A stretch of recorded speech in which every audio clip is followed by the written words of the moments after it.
marking all the fields right now, because as I go back on this farm road, there's different pockets of fields, and each pocket has different stuff in it. But like, this is absolutely gorgeous. This is straight beans, and it looks surreal. I've never hunted beans before, and I'm super excited.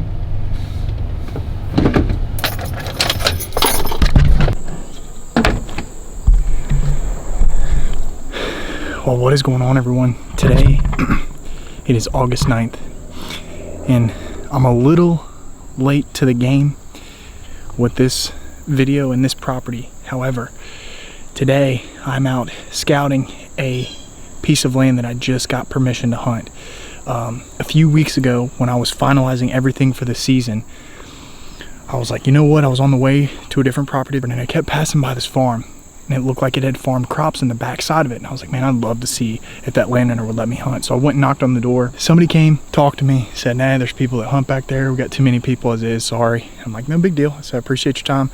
Sorry for bothering y'all. So I left. I got a call back the other day from the actual landowner. I guess that wasn't who I was speaking with that day. And he's like, hey buddy, listen, I just want to let you know that there was a misunderstanding. You're more than welcome to come hunt whenever you want. We've always got room for bow hunters. We've got enough people that hunt later in the year, but during bow season, like, have at it. So today, what I'm doing, because I have a thunderstorm to come in and wash all my scent away, I came out to the property. I've got sticks, I've got a stand, I've got several cameras. I might not hang the stand for safety reasons, but I'm at least gonna get the sticks in the tree that I pick, and I'm gonna do some scouting and mark some things. One of the first stops that I'm at right now is down this farm road that goes all the way back into the property. I'm looking at a red oak right here. I'm looking at two more red oaks, and then I'm looking at a white oak. Now, beans are out in this field. I got beans in this field, and then there's another field just over the hill that's another bean field. There's a lot of food sources to pick from. But yeah, deer season's almost here, guys. Stay tuned. It should be a pretty good episode.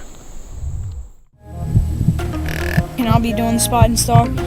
I smoked him. Oh, I don't know. Oh guys, it's October 18th. I'm very pleased with this spot, especially for my first buck of my dub.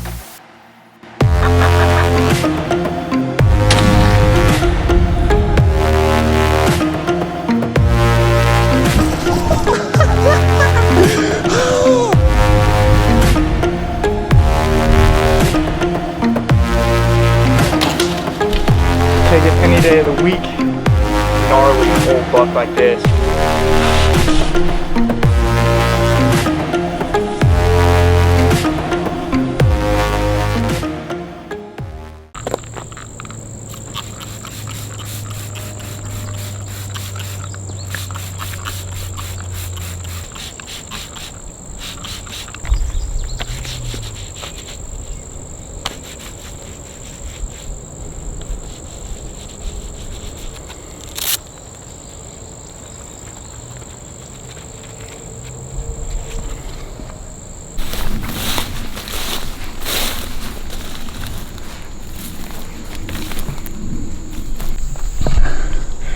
All right, so we're gonna walk back into this pocket first, and I'm just gonna cruise along the field edge. I'm not going into any timber because I don't want to spook any deer, but covered in scent killer. Everything's been wiped down. I've got permethrin on.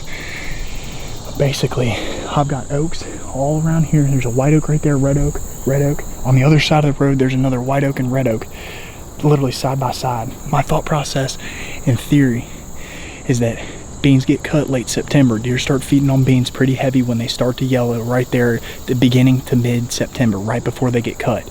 At some point, these acorns are going to start falling in September. But the thought is, as the season goes on, we're going to get into September. Eventually, these deer are going to start switching to feeding on acorns and these beans hard. And I want to be in an area where there's both, and I can possibly catch them moving from either area. This area down here looks like it's really, really good bedding. There's possibly a deer in here now. So I'm not going to go traipsing too far into these areas, but I'm going to go down here along this field edge. I'm also looking to see if there's any section of these, if there's any section of this field that's being browsed on as is when I'm putting these cameras out.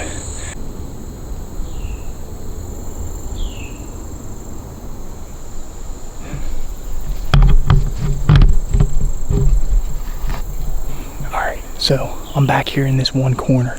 I'm facing these oaks and I'm facing a pocket of the field that, to me, I would feel safe as a deer if I'm coming out here to browse. It's at a lower end of the field. I've got a dark pocket that runs back to this creek bottom back here that's actually running right along this field edge over here.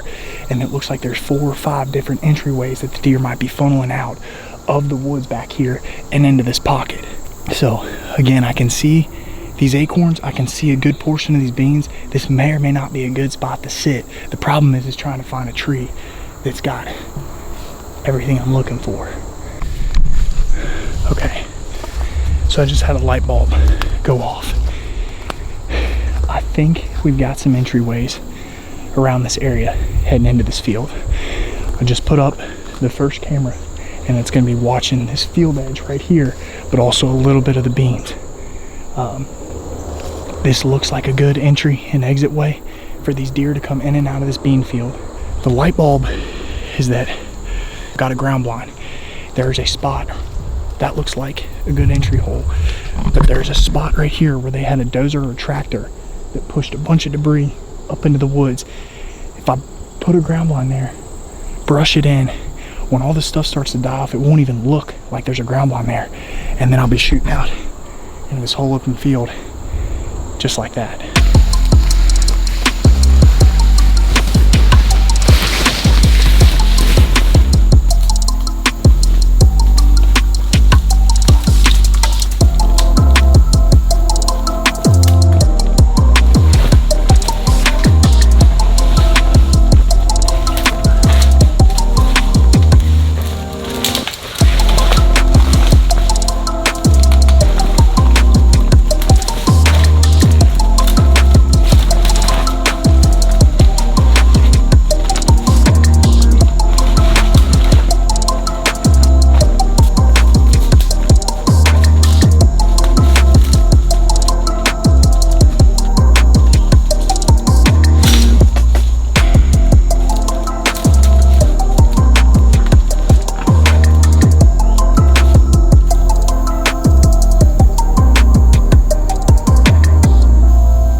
So we're at the next pocket that I want to check out. The reason I picked this pocket is because based off of what I've seen on Onyx, there's a wall of brush right here that blocks the view of this entire bean field right here. And then there's another bean field just east of it, and then the bean field we were just in a second ago with all the oaks is just west of it. So this is like the middle portion of it.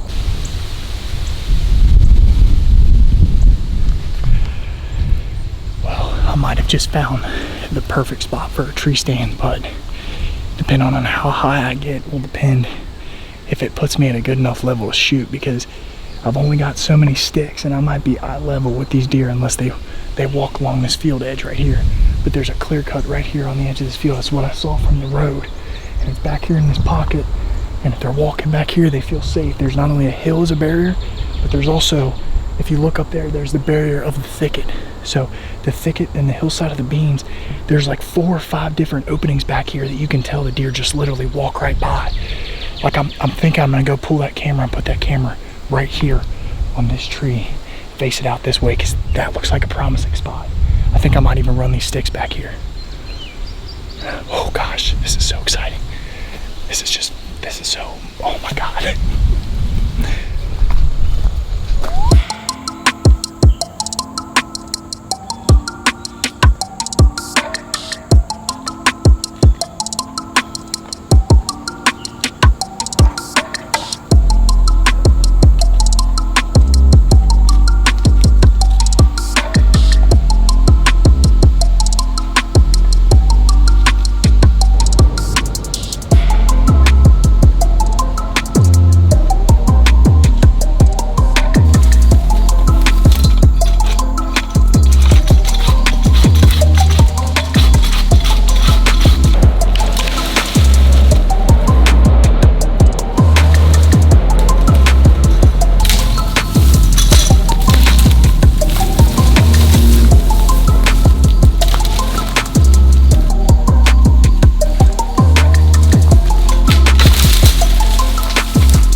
stands hung right on the field edge. I gotta hurry up, hang this camera because the rain is starting to come in.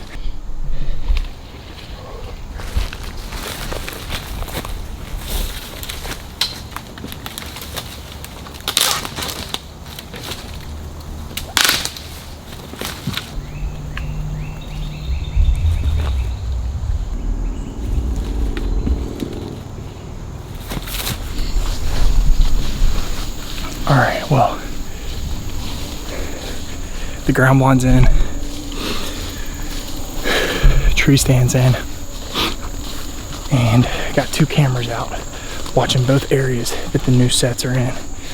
So game plan is it's supposed to rain tonight, so everything we did today as far as scent will literally get washed away. Hopefully these deer thought that because of how much noise I was making, I was just the farmer out here doing work. And we'll come back in probably 2 weeks or so and check these cameras and just see what we got moving through the area. I'd like to get one on pattern, and as we get closer to September, they'll be easier to pattern on beans. And then hopefully for these mature bucks that are in this area, they're well aware of these acorns that I'm walking by right now. And hopefully we'll have something on camera and we'll be able to possibly get on one opening weekend of deer season here in the state of Kentucky. So, but yeah, I think that about does it for early season work. Now we're just gonna watch the cameras and see what happens.